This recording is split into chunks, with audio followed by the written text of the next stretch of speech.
आत्मनिर्भर नारी शक्ति से संवाद कार्यक्रम में शामिल होंगे प्रधानमंत्री मोदी। महिला सेल्फ हेल्प ग्रुप के सदस्यों से बात करेंगे। संसद में विपक्षी नेताओं का प्रदर्शन, राहुल गांधी भी आज रहेंगे मौजूद। केंद्र पर अहम मुद्दों से ध्यान भटकाने का लगाया आरोप। गैंगस्टर अंकित गुर्जर हत्याकांड पर से पर्दा उठ सकता है। तिहाड़ जेल से कैदी ने भेजा वीडियो जिसमें वो साफ कह रहा है कि गैंगस्टर अंकित की हत्या कैसे हुई है। मेरा भाई अंकित गुर्जर इन तिहाड़ जेल कर्मियों ने मार पीट करके मार दिया और क्या नाम है, मैं उस मर्डर का आई विटनेस हूँ। मैंने अपनी आंखों से देखा है। दिल्ली के त्रिलोकपुरी में 6 साल की बच्ची से रेप, पीड़ित बच्ची की हालत गंभीर। पुलिस ने आरोपी को गिरफ्तार किया। परिवार ने पुलिस पर केस वापस लेने का दबाव बनाने का आरोप लगाया। सीएम योगी आज वाराणसी दौरे पर बाढ़ग्रस्त इलाकों का निरीक्षण करेंगे। वरिष्ठ अधिकारियों के साथ भी होगी बैठक। कांग्रेस के राज्यसभा और लोकसभा सांसदों की संसदीय दल कार्यालय में बैठक, आज अहम मुद्दों पर होगी चर्चा। राहुल गांधी के बाद मुंबई कांग्रेस और कांग्रेस नेता अजय माकन और सुष्मिता देव का ट्विटर अकाउंट ब्लॉक हुआ। राहुल गांधी का ट्वीट रीट्वीट करने पर अकाउंट ब्लॉक किए गए। दिल्ली के जंतर मंतर के पास भड़काऊ नारेबाजी मामले में अश्विनी उपाध्याय को जमानत मिली। कोर्ट ने उपाध्याय को 50,000 रुपए के निजी मुचलके पर दी जमानत। डासना मामले में यूपी पुलिस की कार्रवाई, 2 पुलिसकर्मियों को सस्पेंड किया गया। दोनों पुलिस वालों को मंदिर के अंदर की सुरक्षा की जिम्मेदारी दी गई थी। डासना कांड पर यूपी के ADG law and order Prashant Kumar का बयान, रेंज और जोन अधिकारी जल्द करेंगे पर्दाफाश। जांच में जुटी पुलिस की 11 टीमें 1 किलोमीटर के दायरे में सीसीटीवी फुटेज खंगाल रही है पुलिस। डासना मामले पर विश्व हिंदू परिषद ने घटना को दुर्भाग्यपूर्ण बताया। कहा इस मामले में सख्त से सख्त कार्रवाई होनी चाहिए। ओबीसी संशोधन बिल पर पीएम मोदी का ट्वीट, पीएम ने देश के लिए ऐतिहासिक क्षण बताया। बिल से होगा सामाजिक सशक्तिकरण, वंचित तबके के प्रति सरकार की प्रतिबद्धता दिखाता है ये बिल। राज्यसभा से भी ओबीसी आरक्षण संशोधन बिल पास हुआ। बिल के समर्थन में 187 वोट पड़े। अब राज्यों को ओबीसी लिस्ट बनाने का अधिकार होगा। पहले यह हक सिर्फ केंद्र सरकार के पास था। राज्यसभा में ओबीसी बिल पर चर्चा के दौरान केंद्रीय मंत्री वीरेंद्र कुमार ने कहा 50% आरक्षण की सीमा पर विचार होना चाहिए। शिवसेना सांसद संजय राउत ने कहा, क्या इस संशोधन के बाद मराठा आरक्षण का रास्ता साफ हो जाएगा? मुझे ऐसा नहीं लगता। राज्यसभा में ओबीसी संशोधन बिल पास होने के बाद विपक्ष का जोरदार हंगामा, सांसदों ने कागज फाड़कर उड़ाए। विपक्षी सांसदों ने चेयर की तरफ कागज फेंककर उड़ाए। राज्यसभा में हंगामे के दौरान बीच बचाव के लिए आई महिला मार्शल्स को लेकर बढ़ा विवाद। बीजेपी ने विपक्ष पर लगाया मार्शल से बदसलूकी का आरोप। कहा मार्शल्स का गला दबाने की कोशिश की गई। विपक्षी सांसदों ने सरकार पर लगाया दुर्व्यवहार का आरोप। शिवसेना सांसद प्रियंका चतुर्वेदी ने कहा महिला सांसदों के साथ ऐसा बर्ताव शर्मनाक। शरद पवार बोले 55 सालों में ऐसा नहीं देखा। संसद में विपक्ष के हंगामेदार रवैये पर संसदीय कार्य मंत्री प्रहलाद जोशी ने रिपब्लिक भारत से बात की। कहा विपक्ष हताश हो चुका है, मार्शल पर हमला बर्दाश्त के बाहर। संसद में विपक्ष के हंगामे पर रिपब्लिक भारत से बोले लोकसभा अध्यक्ष ओम बिरला। कहा सदन सबका है, सबको मर्यादा बनाए रखनी चाहिए, नारेबाजी करना ठीक नहीं। राज्यसभा में हुए हंगामे को लेकर भावुक हुए सभापति वेंकैया नायडू। कहा जो हुआ उससे दुखी हूं, रात भर सो नहीं सका, सदन की गरिमा को चोट पहुंची। लोकसभा तय समय से 2 दिन पहले ही अनिश्चितकालीन के लिए स्थगित की गई। लोकसभा में 22% ही काम हो पाया। 20 विधेयक पारित हुए। स्पीकर ने कम कामकाज होने पर अफसोस जताया। लोकसभा की कार्यवाही अनिश्चितकाल के लिए स्थगित होने के बाद पीएम मोदी, अमित शाह, सोनिया ने स्पीकर ओम बिरला से मुलाकात की। स्पीकर ने कहा चर्चा और संवाद से जनता का कल्याण होगा।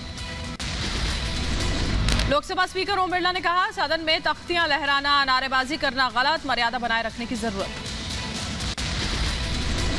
पेगासस जासूसी मामले पर आगे की रणनीति तय करने के लिए विपक्ष ने की अहम बैठक। कांग्रेस से डीएमके समेत 14 पार्टियां शामिल हुई। कांग्रेस नेता अधीर रंजन चौधरी का केंद्र सरकार पर बड़ा आरोप। कहा सच को गुमराह करना सरकार का मकसद, अपनी जिम्मेदारियों से भाग रही है सरकार। दिल्ली में पश्चिम बंगाल के बीजेपी सांसदों का विरोध प्रदर्शन। संसद परिसर के बाहर महिलाओं के साथ हो रहे अपराधों और हिंसा पर जताई नाराजगी। रूपा गांगुली, लॉकेट चैटर्जी समेत कई सांसद मौजूद रहे। हिमाचल प्रदेश के किन्नौर में लैंडस्लाइड हुआ। मलबे में फंसी यात्रियों से भरी बस और ट्रक, 11 की मौत, 14 को रेस्क्यू कर निकाला गया। करीब 2 दर्जन लोग लापता। किन्नौर से शिमला जा रही थी परिवहन निगम की बस, कई और गाड़ियों के फंसे होने की भी आशंका। एनडीआरएफ की टीम के साथ स्थानीय लोग राहत बचाव में जुटे। हिमाचल प्रदेश के किन्नौर में एनडीआरएफ, आईटीबीपी और सीआरपीएफ का सर्च और रेस्क्यू ऑपरेशन, बोल्डर के जरिए मलबा हटाने का काम जारी। 4 हेलीकॉप्टर्स भी मंगाए गए। किन्नौर हादसे पर पीएम मोदी की नजर। हिमाचल के सीएम जयराम ठाकुर से फोन पर बात की। पीएम मोदी ने हर संभव मदद का दिया भरोसा। किन्नौर हादसे पर एक्शन में गृह मंत्री अमित शाह ने हिमाचल के सीएम और आईटीबीपी के डीजी से बात की। राहत बचाव में तेजी के निर्देश दिए। किन्नौर हादसे पर जेपी नड्डा ने जताया दुख, कहा कई लोगों के फंसे होने की खबर है। पार्टी कार्यकर्ताओं से प्रभावित इलाके में हर संभव मदद पहुंचाने का अनुरोध भी किया। पीएम मोदी से मिले पंजाब के सीएम अमरिंदर। दिल्ली में हुई दोनों नेताओं की मुलाकात। कृषि कानून रद्द करने और किसानों को मुफ्त कानूनी सहायता श्रेणी में शामिल करने पर हुई बात। पंजाब में वैक्सीन सप्लाई का कोटा 25% बढ़ा। सीएम कैप्टन अमरिंदर की अपील पर स्वास्थ्य मंत्री मनसुख मंडाविया का आदेश। केंद्रीय स्वास्थ्य मंत्री मनसुख मंडाविया ने दिल्ली सरकार पर साधा निशाना। ट्वीट कर सार्वजनिक किया मौत का आंकड़ा मांगने वाला ईमेल। दिल्ली के स्वास्थ्य मंत्री मनीष सिसोदिया ने किया था इनकार। यूपी 2022 चुनाव में गठबंधन के सवाल पर असदुद्दीन ओवैसी का जवाब, का बीजेपी के साथ जाने का सवाल ही नहीं। नदी के दो छोर कभी एक नहीं हो सकते। मथुरा दौरे पर उप मुख्यमंत्री केशव प्रसाद मौर्य वृंदावन पहुंचकर ठाकुर बांके बिहारी मंदिर के दर्शन किए। यूपी में 300 से ज्यादा सीटों पर जीत का किया दावा।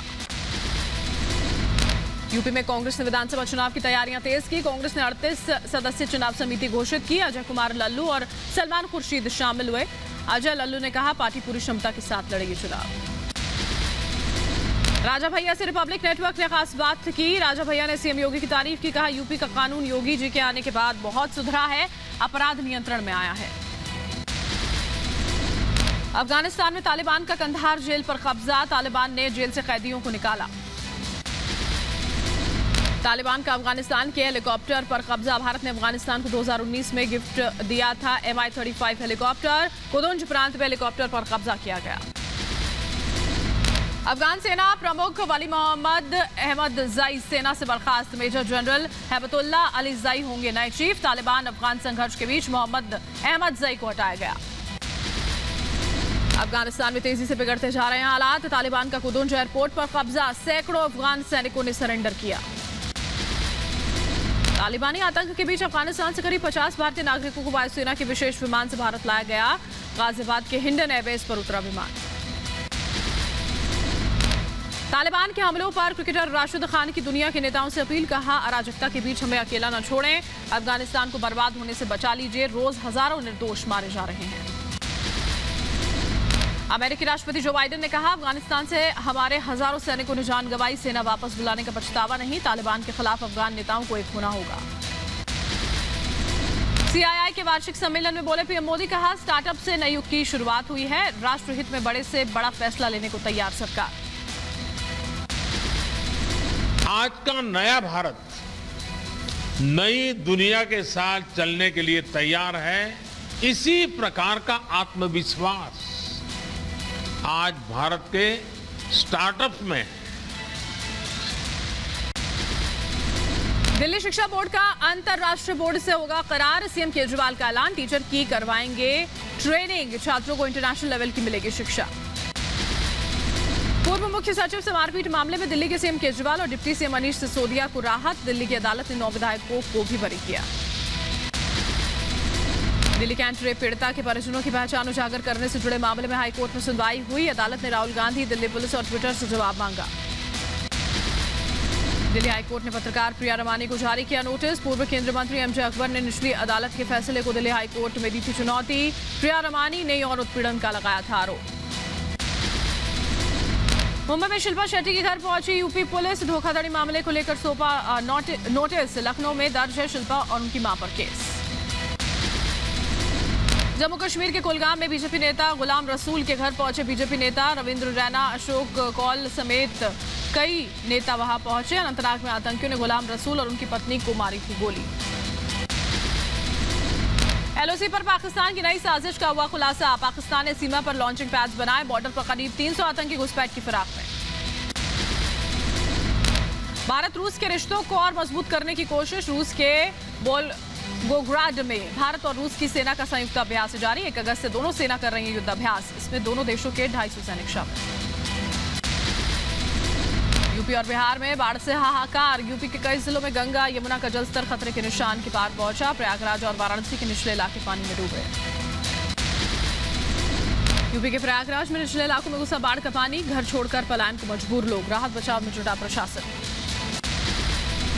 भोपाल में शिवराज सरकार के खिलाफ कांग्रेस का हल्ला बोल। महंगाई बेरोजगारी को लेकर खोला मोर्चा। पुलिस ने प्रदर्शनकारियों पर पानी की बौछार की।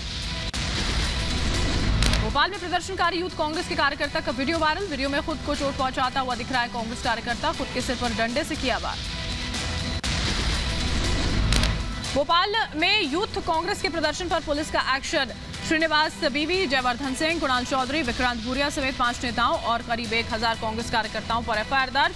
धारा 144 का उल्लंघन का आरोप। दिल्ली में महंगाई समेत कई मुद्दों को लेकर सड़क पर उतरे यूथ कांग्रेस के कार्यकर्ता। प्रदर्शन के दौरान आपस में भिड़े। यूपी के जौनपुर में सैकड़ों लोगों ने कलेक्ट्रेट ऑफिस के बाहर धरना दिया। जाति प्रमाण पत्र मामले को लेकर प्रदर्शन। अपनी मांगों को लेकर की नारेबाजी।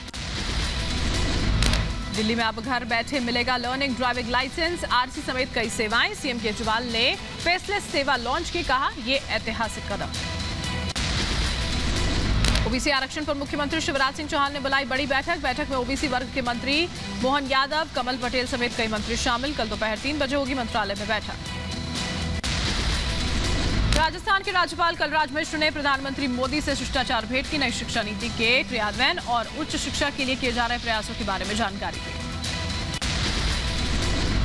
त्रिपुरा के खोवाई थाने का घेराव करने पर ममता बनर्जी के भतीजे अभिषेक बनर्जी समेत 5 के खिलाफ एफआईआर। पुलिस के काम में बाधा डालने का आरोप। पंजाब सरकार ओलंपिक में कांस्य पदक विजेता पुरुष हॉकी टीम और अन्य खेलों में पंजाब का नेतृत्व करने वाले खिलाड़ियों को सम्मानित करेगी। नीरज चोपड़ा सहित पंजाब के खिलाड़ियों और 32.67 करोड़ रुपए की इनाम राशि से इन्हें सम्मानित किया जाएगा।